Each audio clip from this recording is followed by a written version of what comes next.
ஒரு தவறு கூட செய்யாமல் தண்டனை அனுபவிக்கும்போது உள்ளம் ரொம்ப கஷ்டப்படும், ரொம்ப பாதிக்கப்படும்.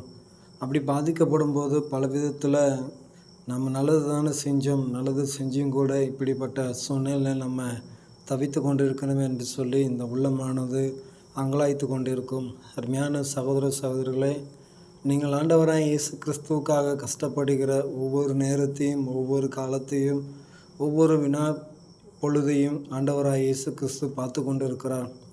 இந்த காலம், இந்த நேரம், ஒவ்வொரு வினாடியையும் ஆண்டவராய் இயேசு கிறிஸ்து பார்த்து கொண்டு இருக்கின்ற போது, நீங்கள் தப்பு செய்யாமல் தண்டனை அனுபவித்து கொண்டிருந்தாலும், இந்த உலகம் உங்களை குறித்து பலவிதமான சொற்களினாலே பேசினாலும், ஆண்டவராய் இயேசு கிறிஸ்து உங்களை பற்றி இகழ மாட்டார்.